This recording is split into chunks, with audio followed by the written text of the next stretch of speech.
Hi everybody, this is Audrey Yeager for ThermOWeb Designs, and today I am sharing a project with a whole bunch of new mixed media products from ThermOWeb and Rebekah Meier. So I pulled out a whole bunch of the different things that I think I'm going to work with today, and I'm also going to be using this Rhapsody collection from Photoplay Paper to go along with my photo. I have a stencil here with some transfer gel that I think I might use, some of the new mixed media transfer foils from Rebekah Meier, the new Gina K die sets, and some of the mixed media adhesive sheets and tapes. And I wasn't quite sure what I wanted to use, so I wanted to use it all, but I couldn't use it all. So I had just pulled out all these to kind of play around with to see if I'm going to use them. So I decided to start working with this tape because I love this tape. So it is a mixed media tape, and it almost feels like a canvas, but it's thinner than a canvas. And you can, when you feel the texture of it, you can absolutely feel that it is going to be very good for painting on or stamping on or applying any type of wet media to it because it just has a great texture. The back of this tape is, well, an adhesive because it's a tape. So I decided I was going to create a background on my page by just doing some mixed media techniques on these tape strips. So this is just a little cheapy plastic cutting board from the dollar store, and I took the tape, just ripped it, which it tears very easily, and I used just some Scotch tape to stick my ends down so that the tape wouldn't curl as I was adding my inks. So I started with distress inks. I really wasn't sure where I was going. I was kind of just playing with this because it was my first time using it, and I wanted to see how it worked with different media.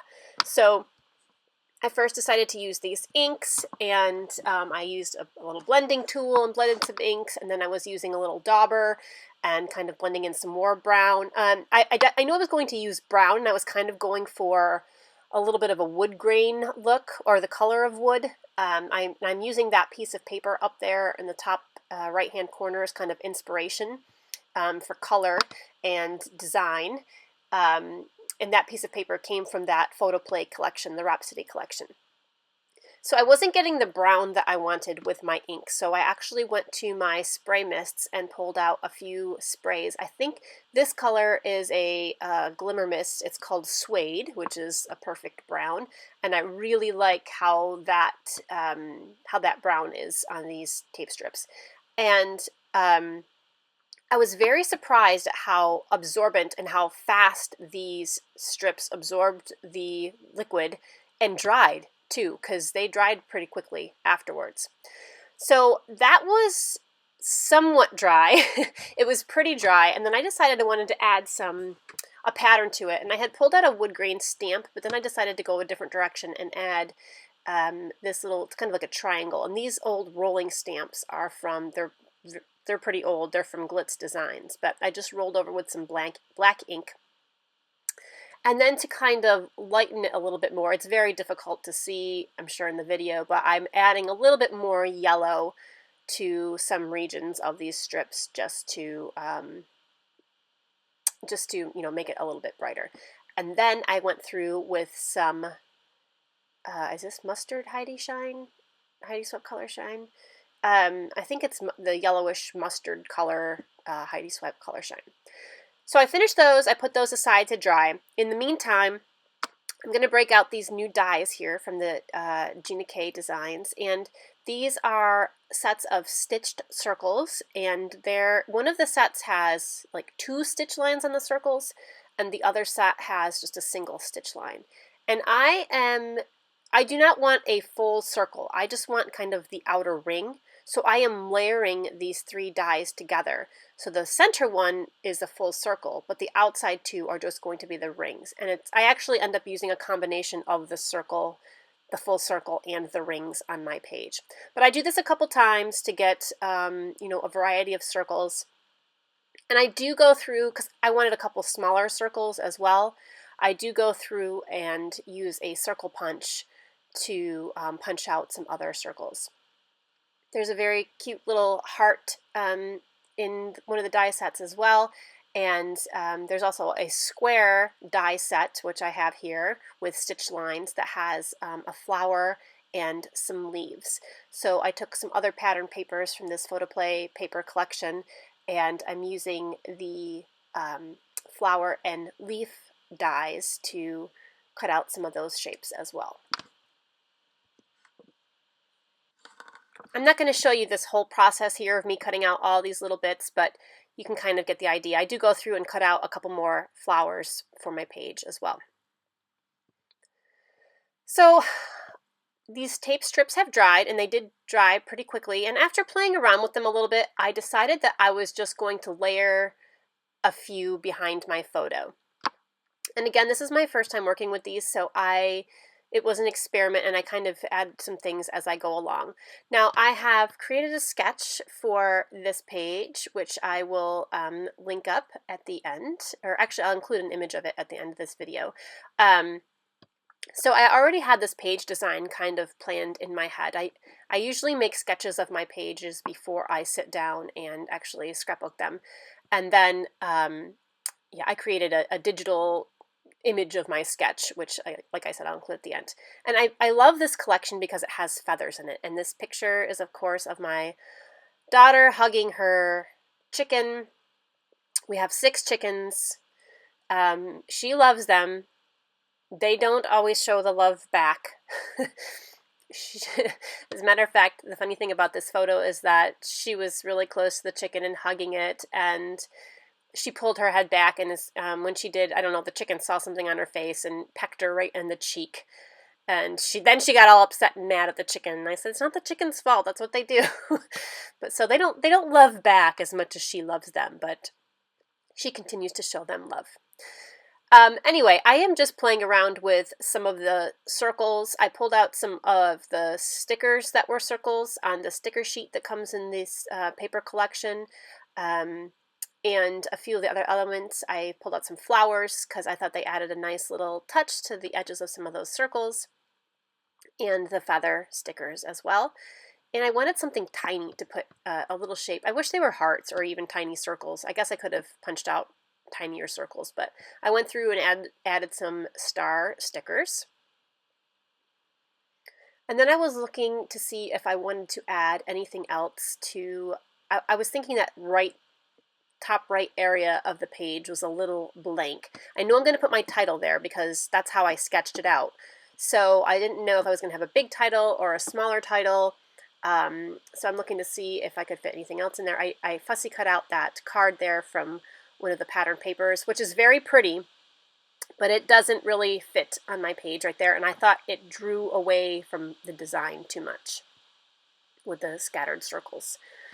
I am fussy cutting out a butterfly. There are butterfly stickers on the sticker sheet, but I felt that I wanted a smaller butterfly, of course, so I just cut one out from a piece of the pattern paper.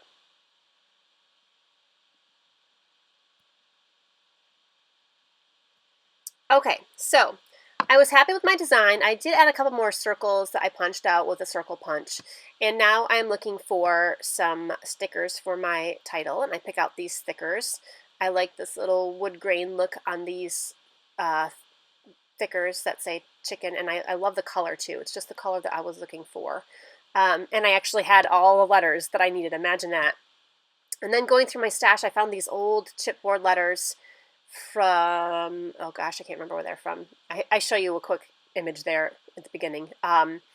But they were the perfect color red. They matched that red pattern paper perfectly. But I wanted to jazz them up a little bit.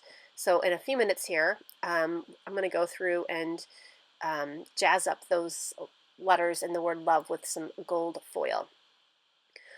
I am going to start adding some of, actually physically gluing down some of the items on my page. I'm using the mixed media liquid adhesive, which is my all-time favorite glue. I mostly use liquid glue when doing my pages.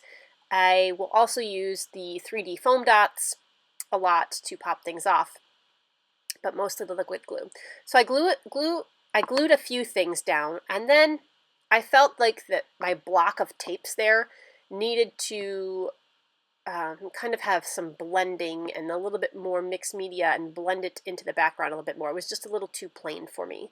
So I am taking a spray mist. This is a Mr. Huey's in a color called Clay, which is one of my favorite brownish gray colors. And then I use another color, I believe it is also a Mr. Huey's, it is, and it's called Classic Tan.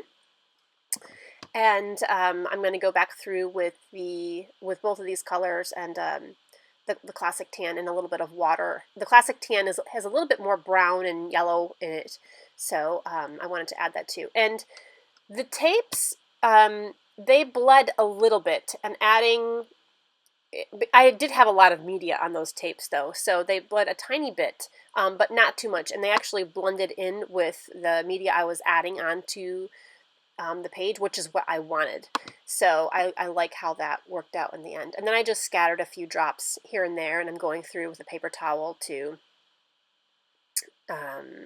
soak up some of the excess. Okay, I'm going to put that to the side to dry as well. A lot of drying in this video today. So I took out some DecoFoil liquid adhesive, and I am just spreading a super thin layer on with my finger. Now here's the thing about the DecoFoil liquid adhesive. Usually when you apply it with the tip, you get somewhat of a thick line, and you have to wait until it's clear, and then you can run it through, you can burnish over it with your finger, or you can run it through a die cutting machine just to put pressure on top. So I applied a very, very thin layer, and it dried way too quickly before I actually got my foil on it because it was so thin. So I went back through, you can see a little bit stuck to the V there. So then I went back through and I added a little bit thicker layer. And the thing that's tricky with this is if you try to add your foil too soon, you pull the adhesive right off the letter. And if you don't add it soon enough, the adhesive dries and the foil doesn't stick. So it's got to be a good timing, and this may not be the best technique of smudging it in with your finger, but I only wanted a few specks. Almost looked like it was like, what's that word I'm looking for? I guess when you add a thin layer of gold over something. I can't think of the word I'm thinking of. I can't think of the right word, but anyway, I only wanted a little bit of gold shimmer on there. So I went and added a little bit thicker glue, and I waited a few more minutes for it to dry, and then I'm going to add some pressure to it to actually, with my machine, die cutting machine here, and you can see the letters, the love there, and that worked much better. And I had a little bit too much on the E, so I'm just kind of pulling a little bit of it off. And I love what that little bit of gold adds to those letters. So just a really pretty little sparkle. And if you're worried about, if you're using foils in any project and you're worried about them not covering thoroughly, I like to go for kind of the artsy, I don't want to say messy look because it's not messy. Most of this is an intentional messy, intentional artsy look. So I go for that instead of the full foil coverage, because then if there is a little piece that's missing, it doesn't really matter because, you know, it's meant to look scattered. So that gold just came out so beautifully. I will show you a close-up of that in the final pictures at the end. So the rest here, I'm just going to go through and add some more mixed media liquid adhesive to my rings to add them down. Let's see. And I wish, after I finished this page and went back, I really wish that I had done some stitching lines over that tape to add just a little bit more texture and interest to the tape in the background. And I gotta say, I was a little, you know, I didn't know what to expect with the tape as far as, you know, once it got really wet, would it still adhere to my background? And it stuck down great. Even after I did all that mixed media stuff on it, it was still very sticky. I didn't have to add any additional adhesive to it to keep that tape stuck down.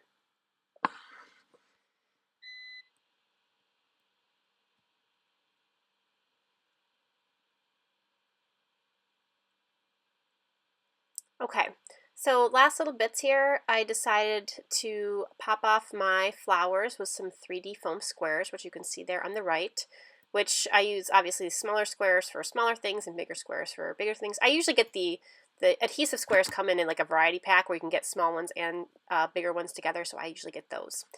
And then I just added some yellow enamel dots to the center of my flowers. I was going back through to see if there were any last minute things I wanted to add, but I was pretty happy with that. And I picked up my page and realized, oops, I never glued my photo down. So I'm just using a piece of regular craft film here and then some double-sided tape. I find that when we're using the foam like this, the double-sided tape works good. However, I have this craft foam, but ThermOWeb also has double-sided foam adhesive that you can use in a die cutting machine and things like that. So maybe I will use that next time to glue down my photos.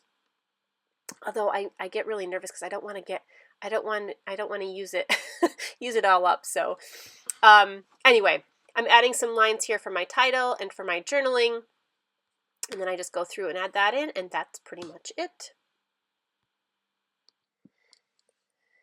So here are some close-ups. Here is first of all, the finished page, which I'm very happy with the way this came out. I love how the circles look, and the tape in the background is just so fun, and I cannot wait to use this some more.